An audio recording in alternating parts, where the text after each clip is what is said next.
Siapa yang bilang hanya Islam yang masuk surga? Agama lain pun juga bisa masuk surga. Thomas Alva Edison yang menciptakan lampu ini loh. Ini bukan orang Islam loh.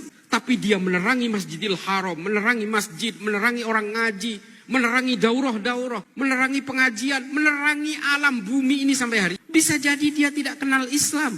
Dia berdiri dengan keyakinannya sebagai orang Kristen. Adilkah kita kalau dia kemudian kita pastikan masuk neraka?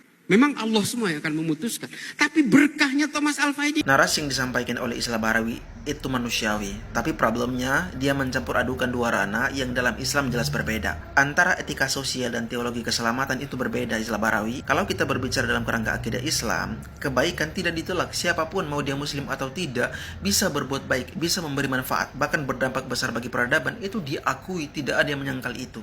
Tapi untuk sesuatu yang ghaib, tidak bisa patokannya pendekatan perasaan atau emosional. Tidak bisa patokannya apakah dia berbuat baik atau tidak bisa. Tapi patokannya adalah apakah standar keselamatan dalam Islam. Itu dulu yang ditahu. Islam tidak pernah mendefinisikan surga sebagai hadiah untuk orang baik secara sosial saja. Enggak gitu konsepnya. Tapi surga dalam Islam itu adalah konsekuensi dari iman atau tauhid dan amal yang diterima. Jadi iman adalah fondasi dan amal adalah cabang. Dan cabang tidak akan pernah bisa berdiri tanpa akar atau fondasi. Jadi ketika misalnya ada orang yang berkata, atau seperti yang dikatakan Islam Barawi tadi, Thomas Alva Edison, dia sudah banyak berbuat baik, menciptakan lampu termasuk untuk maslahat umat Islam, maka harusnya dia masuk surga. Sesungguhnya Islam Barawi sedang berargumentasi dengan pendekatan emosionalnya, dengan pendekatan perasaannya terhadap sesuatu yang gaib. Dan itu sangat-sangat tidak dianjurkan. Karena konsep keselamatan dalam Islam itu bukan merujuk pada berapa banyak kebaikan, tapi merujuk kepada siapa kebaikan itu diarahkan.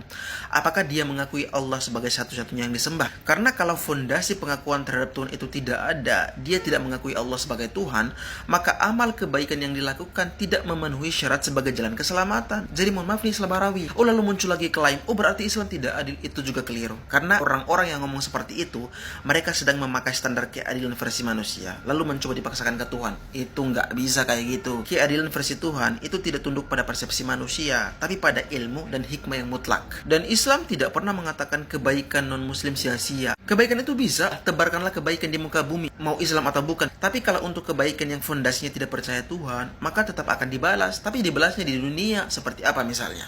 Pengaruh, reputasi, manfaat diakui sebagai kontribusi kemanusiaan. Dan itu sudah terbukti apa yang didapatkan oleh Thomas Alva Edison. Tapi itu berbeda dengan status keselamatan akhirat. Jangan disamakan Islam Barawi. Banyak orang hari ini ingin semua konsep disederhanakan, baik sama dengan surga, buruk sama dengan neraka. Ngapain ada agama kalau gitu? Heran kali lah aku. Jadi kalau ada yang memaksakan narasi demi keadilan dia harus masuk surga, sebenarnya dia sedang mengganti standar wahyu dengan standar perasaan dan menggeser konsep tauhid menjadi sekedar formalitas. Padahal dalam Islam, tauhid bukan pelengkap. Tauhid adalah inti.